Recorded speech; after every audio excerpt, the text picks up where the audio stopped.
साथियों नमस्कार, मैं हरिश्चंद्र बर्णवाल। आज मैं आपको श्रीलंका के केजरीवाल से मिलाऊंगा, जिसने जनता में लोभ लालच पैदा करके उसे बर्बाद कर दिया। श्रीलंका में स्थिति आज ऐसी हो चली है जहां लोग आज दाने दाने को मोहताज हो गए हैं। हर ओर भूखमरी, तबाही, आगजनी, लूटपाट, अराजकता का ऐसा मंजर जैसा जंगल राज में देखने को मिलता है। अगर आप ये समझना चाहते हैं कि एक स्वीट आतंकवादी कैसे आतंक फैलाता है, तो आपको आज के श्रीलंका के हालात को देखना चाहिए।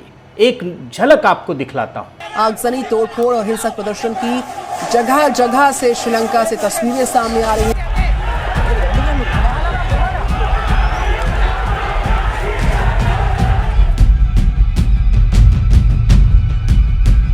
अब आपको मैं पहले श्रीलंका की हकीकत बताऊं या फिर भारत के हालात बताऊं?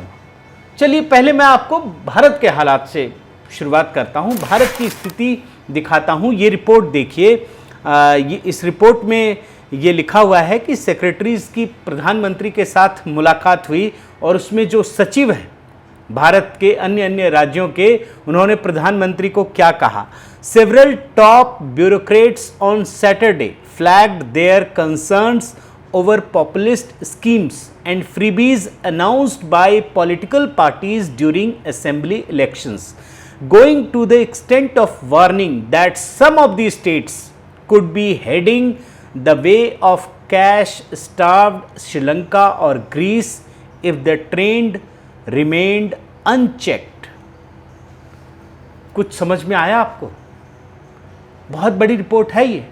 इसमें राज्यों के सचिव ये कह रहे हैं कि कुछ राज्यों के हालात ऐसे हो गए हैं कि वो जब वहाँ कैश खत्म हो जाएगा तो उसकी हालत श्रीलंका और ग्रीस जैसी हो जाएगी। आप देखिए ना, लेकिन क्या किसी मीडिया वाले ने ये खबर आपको दिखाई कि श्रीलंका की खबर तो दिखाई, वहाँ भूख से प्यासे लोग क्या क्या कर रहे हैं, लेकिन भारत में ये स्थिति पैदा हो सकती है, ये किसी मीडिया वाले ने नहीं दिखाई। अब आप श्रीलंका के हालात को देखिए। स्थिति इतनी खराब हो चुकी है कि श्रीलंका कैबिनेट के जितने भी मंत्री हैं उन्होंने इस्तीफा दे दिया, उन्होंने हाथ खड़े कर दिए कि अब हम कुछ नहीं कर सकते। श्रीलंका जो बर्बादी के रास्ते पर चल पड़ा है, अब उसे नहीं बचाया जा सकता। और आप ये रिपोर्ट में देख सकते हैं, हालत ये है कि श्रीलंका के इतिहास में महंगाई कभी इतनी नहीं रही। आज श्रीलंका में जो महंगाई दर है वो 25% तक जा पहुंची है। दूध पेट्रोल से महंगा हो चुका है, यहाँ तक कि लोग लाइनों में खड़े हैं छोटे छोटे ज़रूरी सामानों के लिए और लाइन में मरने को मजबूर हैं। आप ये रिपोर्ट में देख सकते हैं। और श्रीलंका की जो भयावह स्थिति है उसका अंदाज़ा इस बात से भी लगा सकते हैं कि वहाँ कागज़ों की कमी हो गई है।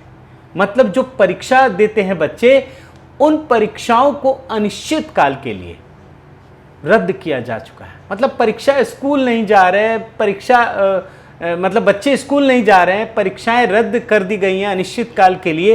ये स्थिति है। और आप ये रिपोर्ट में देखिए क्या स्थिति है। यहाँ एक रिपोर्ट है जिसमें देखिए ये क्या लिखा हुआ है। रसोई गैस के एक सिलेंडर की कीमत लगभग 4200 श्रीलंकन रुपये तक जा पहुंची है। और कागज़ की कमी की वजह से सरकार ने स्कूली परीक्षा कैंसिल कर दिया। अब देखिए कुछ चीज़ों के दाम भी मैं आपको बताता हूँ। चावल 220 रुपये प्रति किलो, दूध 1900 रुपये प्रति किलो। क्या आप दाम का अंदाज़ा लगा सकते हैं किस लेवल तक कीमतें बढ़ गई। 1 किलो चीनी की कीमत 240 रुपये। नारियल तेल, जो श्रीलंका की बात हो रही है, 850 रुपये प्रति लीटर। एक अंडा 30 रुपये। क्या क्या बताऊं, कितनी चीज़ों के दाम बताऊं आपको। ये श्रीलंका की जो बुनियादी सुविधाएं ना, उसकी हालत इतनी खराब हो चुकी है। श्रीलंका में महंगाई जिस तरह से बेकाबू हुई है, उसकी वजह से हर तरफ धरना, प्रदर्शन, हिंसक प्रदर्शन तक हो रहे हैं, लूटपाट हो रही है। और इसे रोकने के लिए सरकार जो है वो कर्फ्यू लगा रही है, आपातकाल तक घोषित किया जा चुका है। और इन परिस्थितियों में भारत ही श्रीलंका के साथ है। और अभी आपने रिपोर्ट देखी कि नहीं पता नहीं, भारत ने 40,000 टन डीजल श्रीलंका को भेजा है ताकि वहाँ कि जो छोटी छोटी ज़रूरतें पूरी हो सके और श्रीलंका अंधेरे में ना जा सके, मतलब उसको अंधेरे में जाने से बचाने के लिए भारत ने ये 40,000 टन डीजल भेजा है।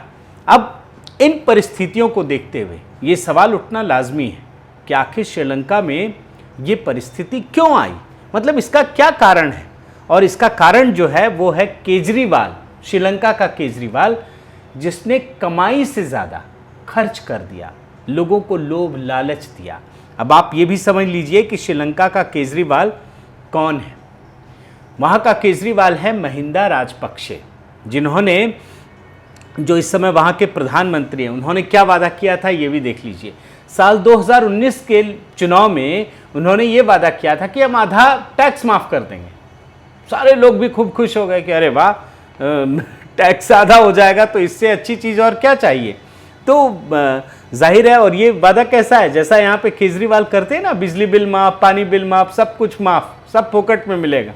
उन्होंने भी वादा किया, सब लोग गदगद हो गए और उनको प्रधानमंत्री बना दिया गया। और जैसे ही वो प्रधानमंत्री बने, चुनाव जीतते ही उन्होंने 15% जो टैक्स था उसको कम करके 8% कम कर दिया। आप देख लीजिए। और ये जो टैक्स कम किया ना, सरकार की आमदनी कम हो गई, काफ़ी कम हो गई, और ये परिस्थिति पैदा हुई है। इसके अलावा उन्होंने इमेज बिल्डिंग के लिए, जो केजरीवाल यहाँ करते हैं, उसके लिए उन्होंने एक ही दिन में श्रीलंका को ऑर्गेनिक नेशन घोषित कर दिया। कोई तैयारी नहीं की, बस ऑर्गेनिक नेशन घोषित कर दिया और सारे फर्टिलाइजर जो इंपोर्ट होते थे उसे बंद कर दिया। और इसकी वजह से क्या हुआ कि वहाँ पर जो खाद्यान्न का उत्पादन होता है फसलों का, उसमें भारी कमी आई। आप ये रिपोर्ट में ये चीज़ें देख सकते हैं। माने जो सीवियर शॉर्टेज हो रहा है ना, उसकी वजह ये है कि एक तो आपके पैसे की कमी हो गई और दूसरा खाद्यान्न की भी कमी।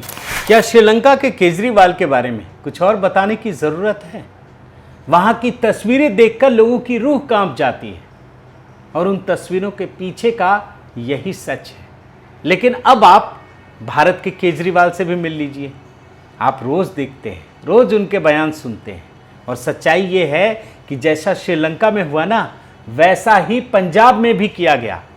बिजली बिल माफ़, महिलाओं को हर महीने 1,000 रुपये, जो पुराने बकाए हैं वो भी माफ़, न जाने कितने लोक लुभावन वादे किए गए। और ये तो मतलब जो फहरिस्त है ना वो दिख रही है। और आप याद रखिए कि आज जब सरकार बनी है, इसमें 50,000 करोड़ रुपए का हर साल का खर्च आएगा, जबकि पंजाब पहले से ही 3 लाख करोड़ रुपए का कर्ज है। इस पर मैंने विस्तार से एक वीडियो भी बनाया है, नीचे डिस्क्रिप्शन में मैं लिंक दे दूंगा, आप देख सकते हैं। तो कुल मिलाकर पंजाब की हालत बहुत ख़राब है। अब मज़ा देखिए कि केजरीवाल ने झूठ बोला तो लोग भी उसके वो में आ गए, छलावे में आ गए, लोगों ने चुनाव जिता दिया। अब उन पे दबाव है कि भैया अपना वादा पूरा करो, जो फोकट का सब आपने वादा किया है। तो उनके पास तो पैसे हैं नहीं, तो भगवंत मान को भेज दिया मोदी जी के पास। अब मोदी जी भला, आप देखिए ना, 1 लाख करोड़ रुपए जो मांगे हैं, अब मोदी जी भला उसको क्यों पैसा दे? क्योंकि उनके पास तो अपना एक एजेंडा, वो विकास का, पूरी दुनिया में भारत का आज जो परचम लहरा रहा है वो तो प्रधानमंत्री मोदी की विकास योजनाओं की वजह से है। और ये इंसान झूठे वादे करके वहां पर पहुंच गया। अब स्थिति यह है कि अगर केजरीवाल पंजाब में अपना वादा पूरा करते हैं तो उन परिस्थितियों में वहां की हालत वैसी ही हो जाएगी जो श्रीलंका की है। और इस मामले में देखिए, सीएजी की ये रिपोर्ट आई है, वो बहुत डराने वाली है। सीएजी की रिपोर्ट ये कहती है कि अगर ये वादे पूरे किए गए, और मतलब जो पंजाब अभी इस समय 3 लाख करोड़ रुपए का कर्जदार है, साल 2028-29 तक वो 6.25 लाख करोड़ रुपए का कर्जदार हो जाएगा। आप ये रिपोर्ट देखिए, जो भी मैं कह रहा हूँ वो पूरी रिपोर्ट है, रिसर्च के साथ आपके सामने रख रहा हूँ। अब पंजाब से आगे आइए, बंगाल में भी ऐसी ही चीज़ें हो रही हैं, ऐसे ही स्कीम चल रहे हैं, और यहाँ भी केजरीवाल वाली मानसिकता काम कर रही है। और इसी वजह से आप रिपोर्ट देखिए, 4.25 लाख करोड़ रुपए का बंगाल कर्जदार है। इस रिपोर्ट में क्या लिखा है देखिए, जब वर्ष 2011 में पश्चिम बंगाल की सत्ता से लेफ्ट को हटाकर ममता ने बागडोर संभाली, तब राज्य में 1,90,000 करोड़ रुपए का कर्ज था। लेकिन ममता सरकार की गलत नीतियों के कारण कर्ज दोगुना से ज़्यादा हो गया। आज 10 साल में पश्चिम बंगाल में कुल 4.25 लाख करोड़ रुपए के कर्ज में पश्चिम बंगाल डूब चुका है। बंगाल की अर्थव्यवस्था पूरी तरह से पटरी से उतर चुकी है। अब बंगाल से आप फिर दिल्ली आइए। देखिए, बहुत सारे केजरीवाल राज्यों में अलग अलग जगहों पे चीज़ें काम, दिल्ली में तो खैर केजरीवाल ही हैं। यहाँ का बजट, जो केजरीवाल कहते हैं कि यहाँ का बजट सरप्लस है, तो भैया यहाँ का बजट तो हमेशा सरप्लस में था, लेकिन आपकी वजह से ये जो बजट सरप्लस में है ना, वो ख़त्म होने वाला है। अब मैं आपको इसकी हकीकत दिखाता हूँ। राज्य के जीडीपी का 4.2% सरप्लस में था। 4.2%, याद रखिएगा। 2019-20 में यह सरप्लस घटकर 0.6% रह गया। 4.2 केजरीवाल से पहले, और आज 0.6% रह गया। इसका साफ मतलब है कि दिल्ली सरकार के खजाने में जो पैसा जमा हुआ था वो धीरे धीरे खत्म हो रहा है, और ये दिल्ली भी कंगाल, मतलब कुछ वर्षों में कंगाल हो जाएगी। आप ये रिपोर्ट देखिए, इसमें सारी बातें लिखी हुई हैं। अब दिल्ली से और आगे बढ़िए, आंध्र प्रदेश, इसकी कहानी भी वैसी ही है। आमदनी 98 और खर्चा रुपया। यहाँ के केजरीवाल कौन है? जगन मोहन रेड्डी, जिनकी नीतियों की वजह से राज्य में करीब 4 लाख करोड़ रुपए का कर्ज चढ़ चुका है। आपको कई राज्य दिखा दिए, अब मैं आपको लेकर आता हूँ नया नया राज्य बना है जो तेलंगाना। ये तो और नया रिकॉर्ड बना रहा है। इस राज्य पर पहले से ही 40,000 करोड़ रुपए का कर्ज है, लेकिन इसके बाद भी फ्री का सामान लुटाने में यहाँ कोई कमी नहीं है। यहाँ भी वही मानसिकता काम कर रही है। साथियों, ये समझ लीजिए कि आज जो हालात श्रीलंका के हैं, वो हालात भारत के भी हो सकते थे अगर देश की बागडोर प्रधानमंत्री मोदी की जगह किसी ममता, किसी केजरीवाल, किसी सोनिया या किसी राहुल के हाथ में होती, जो सत्ता की वजह से या सत्ता की लालसा में फ्री के वादे कर किसी भी हद तक जा सकते हैं। और यही वजह है कि इनके राज्यों के हालात आज बद से बदतर होते जा रहे हैं। ऐसे में क्या आप वर्तमान अय्याशी के चक्कर में अपने भविष्य को बर्बाद करना चाहेंगे? ज़रूर सोचिएगा। बहुत बहुत धन्यवाद। आपसे गुजारिश है कि आप मेरे इस चैनल को ज़रूर सब्सक्राइब कीजिए, लाइक कीजिए, शेयर कीजिए, कमेंट कीजिए और इस बेल आइकन को प्रेस करना मत भूलिएगा। नमस्कार।